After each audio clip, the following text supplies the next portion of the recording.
São Paulo, terra da garoa, terra de oportunidades de trabalho com certeza. Os conterrâneos estão chegando pras oportunidades na cidade da garoa. Os conterrâneos estão chegando pras oportunidades na cidade, a terra boa. Aqui em São Paulo eu já estou desde menino, já estava em meu destino em São Paulo de morar. É muito bom, é tudo lindo e com certeza com trabalho e peleja a vida pode melhorar. A gente pega trânsito e não enjoa, pela manhã faz sol, de noite faz garoa. Os conterrâneos estão chegando pras oportunidades na cidade da garoa. Prometido, vamos conversar agora com o ex-governador do estado de São Paulo, João Dória. João Dória, prazer receber no nosso programa, bom dia. Muito obrigado pela oportunidade. Queria agradecer a vocês e a você, Vicente, também, por estar falando aqui com os ouvintes da Rádio Mar Azul. João Dória, você é da área de comunicação, né, como nós somos também, e sempre que trabalhamos na área de comunicação e vemos os problemas que afligem as cidades, os estados, o país, a gente sempre acha que se tivesse espaço de poder na mão, a gente resolveria aqueles problemas que, para o nosso ver, são até simples. Você teve a realização desse projeto quando assumiu o governo de São Paulo, ou seja, foi simples resolver os problemas que você achou que seria caso assumisse o governo? Gente, não é fácil governar, como não é fácil administrar nada. Tudo tem dificuldade e, evidentemente, depende da sua destreza, da sua capacidade e do seu comprometimento. Eu fui, como você sabe, prefeito da maior cidade do país, cidade de São Paulo, depois me elegi governador do estado de São Paulo, também um estado com 46 milhões de habitantes, a maior população do país concentrada em um único estado. E o que nos fez realizar uma boa administração, pedindo desculpas aí pela falta de modéstia, foi uma boa equipe, um bom time, montar uma estrutura com pessoas capacitadas. A vida me ensinou, Vicente, no campo privado, antes de ir para a área pública, que você não faz nada sozinho. A melhor empresa, a melhor estrutura e o melhor gestor é aquele que tem humildade de trabalhar com pessoas iguais ou, se possível, melhores do que ele. E essa lição do setor privado eu levei para a vida pública. Por isso conseguimos fazer gestões tão inovadoras na capital de São Paulo e também no estado de São Paulo, transformando a cidade de São Paulo num curto espaço de tempo, numa cidade mais agradável, mais habitável, mais justa, sobretudo com a população mais vulnerável. Inovações que as gestões sucessivas mantiveram, a gestão do Bruno Covas e atualmente do Ricardo Nunes também, a concessão do Parque do Ibirapuera, a concessão dos demais parques públicos, a concessão do Pacaembu, hoje são exemplos que a população utiliza, especialmente o Parque do Ibirapuera, completamente diferente do que era anteriormente sob a administração pública e agora com a administração privada. Temos, apenas para registrar este exemplo do Ibirapuera, Vicente, um parque mais seguro, mais moderno, mais completo, mais limpo, mais agradável e que as pessoas abraçaram com ainda mais entusiasmo do que já tinham anteriormente. E no âmbito do Estado, apenas para dar 3 exemplos, o exemplo da despoluição do Rio Pinheiros, depois de 60 anos de um rio poluído cortando a cidade, hoje temos um rio limpo, com 2 lindas ciclovias, 2 parques em volta do rio, e um rio que hoje é abraçado pela população e não um rio indesejado pela população, como era anteriormente.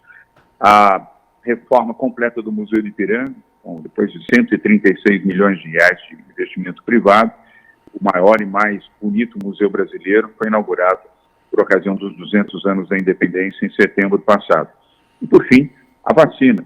Trouxemos 124 milhões de doses da vacina contra a Covid-19, Vicente, que ajudaram a salvar milhões de brasileiros. Trouxemos a vacina para São Paulo e para o Brasil.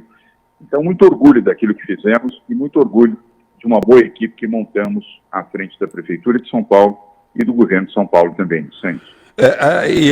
Eu até ia falar a dívida que o Brasil tem com você, porque se não fosse sua ação, se não fosse o seu enfrentamento ao próprio governo federal, muito mais pessoas seriam morridas no Brasil por falta da vacina. Tivemos a vacina ainda por conta de sua ação efetiva, e o Brasil deve isso a você. Isso, inclusive, com outras ações, caso se for você a ser candidato à presidência da República. Você pretendia ter esse projeto. Acabou não conseguindo, com problemas internos do seu partido, mas me surpreendeu você deixar a política. Esses problemas que atravessaram o seu caminho não podiam ser resolvidos e você continuar na política, dando uma contribuição necessária e qualitativa à política brasileira com sua participação, João Dória?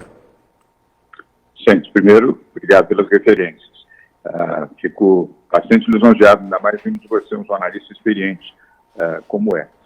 Eu tomei a decisão de sair da vida política, da vida pública e da vida partidária. Desfiliei do PSDB e também me desliguei da vida pública depois de 6 anos dentro dela. Tive um curto período na vida pública, tive o privilégio de vencer todas as eleições que disputei, para a Prefeitura de São Paulo, para o Governo do Estado de São Paulo, 3 prévias no PSDB. Não é fácil vencer prévias num partido com a dimensão do PSDB, mas feliz por ter cumprido bem a minha missão. Mas voltei de onde vim. Eu vim do setor privado. Eu comecei minha vida, como office boy de uma agência de publicidade aos 15 anos de idade. Cresci com esforço, com suor, com dedicação, com perseverança e seguindo bons exemplos. Exemplo do meu pai, da minha mãe, de amigos, de pessoas que eu pude admirar ao longo da minha vida e que, ao invés de invejá-las, eu, por admirá-las, procurei fazer tudo que fosse mais próximo daquilo que elas tinham conquistado. Deu certo. Me dei bem na vida privada, criei patrimônio, uma estrutura que me permitiu, inclusive, atuar na vida pública, sem receber um salário sequer. Todos os meus salários na prefeitura e no governo eu doei para o Fundo Social de Solidariedade da Prefeitura e depois do Governo do Estado de São Paulo. Não residi na residência oficial do Governo de São Paulo, continuei vivendo na minha casa. Não utilizei recursos públicos para função como governador e como prefeito. E me senti muito bem servindo e trabalhando gratuitamente para os brasileiros de São Paulo. Mas entendi, e aí eu concluo, Santi, que era hora de parar. A vida ensina também a você, há um momento de prosseguir e há um momento de parar. Eu tomei a decisão de parar na vida pública e voltar para a vida privada, onde estou e onde pretendo ficar. Como empresário, qual é a sua visão hoje com relação às taxas de juros cobradas no Brasil? O Banco Central diz ser necessário manter a taxa alta para conter a inflação. O governo federal critica abertamente essas taxas e diz que é necessário baixá-las para que haja desenvolvimento. Qual é a sua opinião como empresário? Vicente, todos nós concordamos que as taxas de juros estão elevadas, e de fato estão. Mas taxa de juros não é decisão política, é decisão técnica. O Banco Central, pela sua independência, tem uma estrutura de engenheiros monetários, engenheiros financeiros, pessoas capacitadas de diferentes matizes, que analisam as condições do país para manter, reduzir ou elevar a taxa de juros. Por isso que um Banco Central independente é melhor, porque ele não fica afeto a decisões de ordem política. O governo federal precisa demonstrar claramente que não vai prosseguir na ruptura do teto de gastos, não vai gastar mais do que arrecada. Terá uma política fiscal com restrições, não só para não gastar mais, como arrecadar mais e buscar daqueles que não pagam impostos ou daqueles que sonegam impostos recursos para o uso destes valores para o benefício público, ou seja, na saúde, na educação, na habitação popular, na redução da pobreza. Mas isso não é uma decisão política, é uma decisão técnica. Entendo que é preciso manter o bom diálogo com o Banco Central e não agredir ou ameaçar o presidente do Banco Central. Este não é um bom caminho, a meu ver. O bom caminho é fazer com que a política fiscal do país assuma, de fato, um compromisso de não gastar mais do que aquilo que se arrecada.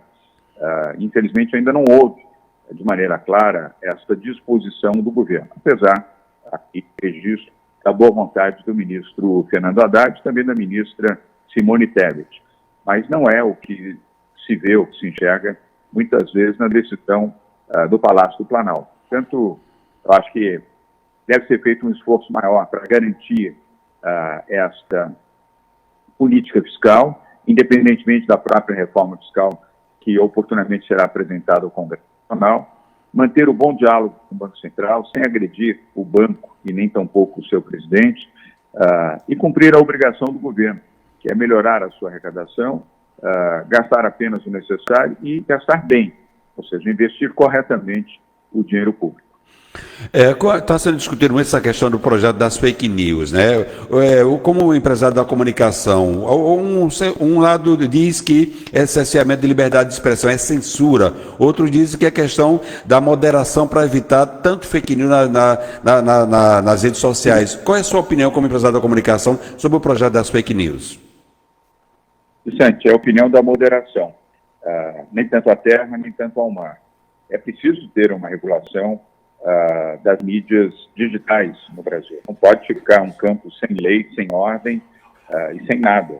Cada um faz o que quer.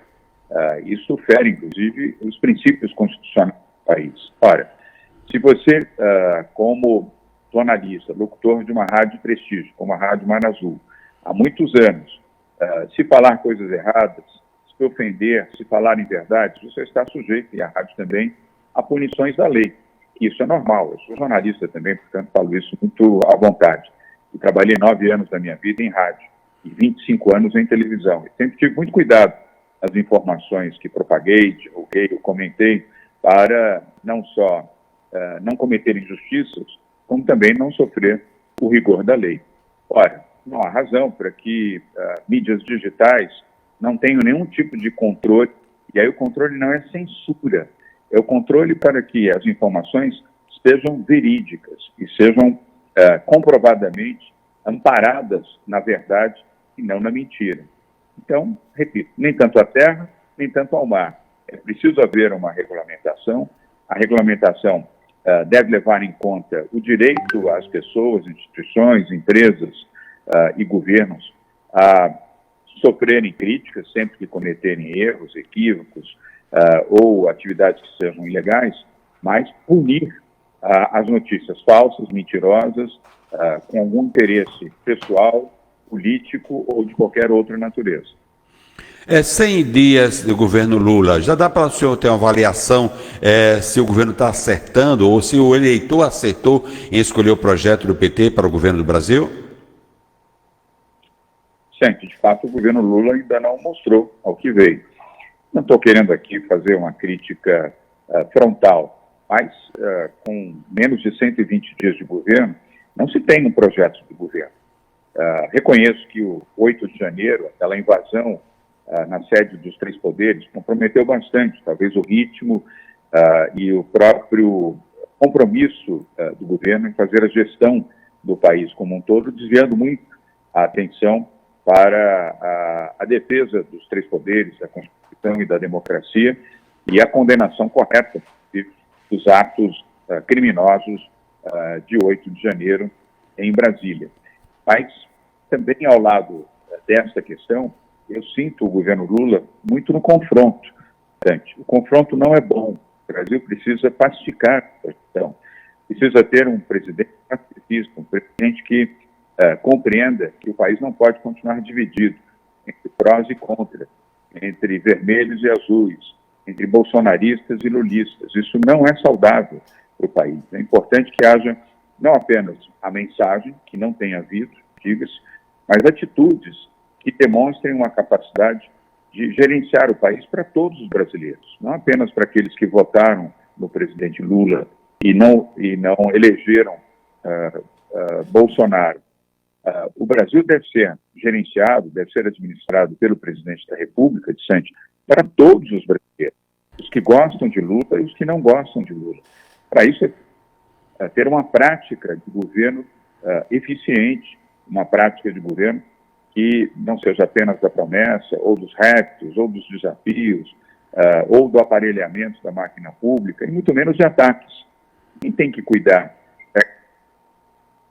são os tribunais, é o Supremo Tribunal Federal, é o STJ, são os tribunais regionais, é o Ministério Público. Não pode, a meu ver, o governo ficar dedicado a parte majoritária do seu tempo a fazer a condenação do governo Bolsonaro. Quem tem que cuidar disso, repito, é o Poder Judiciário.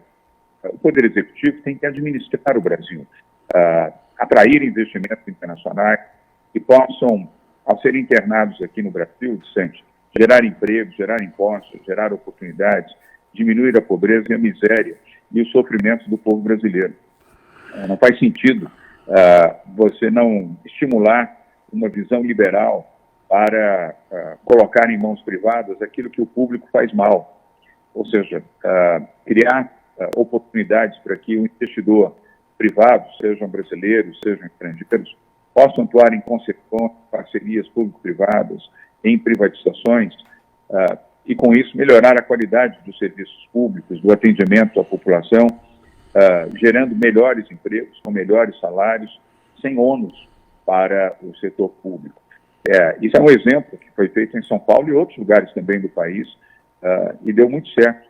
São Paulo, ao longo do nosso governo, Vicente, em 3 anos e meio, não tem 4 anos, mas 3 anos e meio, nós colocamos 265 bilhões de reais de investimentos consolidados, efetivamente aplicados no setor privado no estado de São Paulo. E sabe como? Em concessões de rodovias, ferrovias, linhas metroviárias, programas de saneamento, concessão de parques e áreas públicas. Com esse recurso, nós colocamos um caixa robusto. São Paulo tem hoje o melhor caixa dos estados brasileiros. Há outros estados também em situação boa, quero registrar. Mas São Paulo deixou para o novo governador, Tarcísio Gomes de Freitas, 34 bilhões de reais em caixa. Um governo saudável do ponto de vista fiscal, com 8 mil obras em execução, 200 mil trabalhadores atuando nessas obras, a maioria delas em regime de concessão ou de PPP, parcerias público-privadas. Isso é fazer gestão pública. Isso não é ficar gastando o seu tempo em confrontação, em críticas aos seus antecessores, e sim olhar para frente. O bom governo, Vicente, o bom governante, não usa automóvel com retrovisor. Olha para frente e coloca as suas lanternas, coloca os seus faróis, olhando o horizonte e não o passado.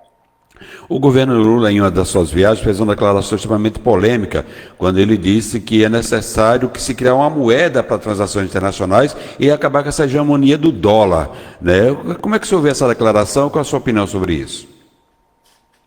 Gente, você muito sucinto na minha resposta. Uma grande bobagem. Faz o menor sentido isso. Aliás, ninguém no mercado financeiro, nem no Brasil, nem fora do Brasil, com um mínimo de seriedade, levou em conta uma proposta como essa. São daqueles sonhos, anseios, eu diria, populistas e autoritários, que não constroem, geram um balão de ensaio absolutamente falso e desamparado de qualquer registro ou de qualquer possibilidade real de ser efetivado. Portanto, lamento ter que dizer isso, é uma bobagem. João Dória, está para sair o seu livro, a sua biografia, né? Já acabou de sair sua biografia. O que é que você diz no livro que a gente não sabia sobre sua vida pública ou privada? Este livro foi lançado, obrigado pela lembrança, Vicente, O Poder da Transformação, do jornalista Thales Guaraci, que foi editor da revista Veja, foi editor da revista Exame, reproduz uma biografia muito sincera e muito verdadeira. Primeiro porque eu não sou o autor dela, sim um jornalista. Depois porque ele ouviu pessoas que gostam de mim e pessoas que não gostam de mim. Pessoas que foram adversárias políticas, 16 anos de vida pública, e que também testemunharam no livro as impressões a meu respeito. É uma história verdadeira e que reproduz também, Vicente, neste livro, aliás, a venda pela Amazon, a venda pelo Mercado Livre, e a venda também nas livrarias em todo o país, e bem no estado do Sergipe, reproduz a história de um jovem que começou a trabalhar aos 15 anos de idade, porque precisava, para ajudar minha mãe, solitária. Meu pai estava no exílio, meu pai foi caçado pelo golpe militar em 64, foi exilado, ficou 10 anos longe do Brasil. Nós perdemos tudo, e a vida me ensinou que o trabalho, a justiça, a decência, a honestidade e a perseverança podem construir. E no meu caso, eu construí uma vida sólida, um exemplo aos meus filhos, espero que no futuro aos meus netos também, e aos meus amigos, de que o trabalho, a dedicação, volto a mencionar, a honestidade, constroem respeitabilidade. E essa respeitabilidade eu nunca perdi, nem na vida privada e nem na vida pública.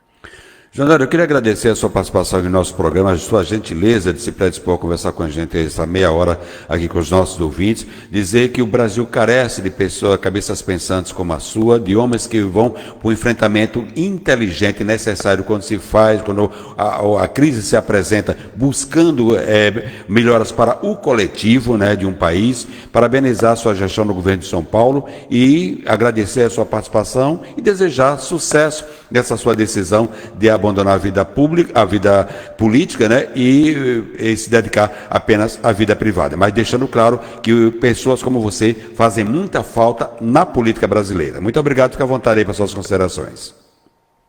Vicente, mais uma vez, muito obrigado. Obrigado pelo tempo, pela gentileza, eu diria até pelo carinho com que me tratou nessa entrevista. Eu quero dizer a você que eu deixei a política, mas não deixei o Brasil. Eu continuo amando o meu país, amando o meu povo.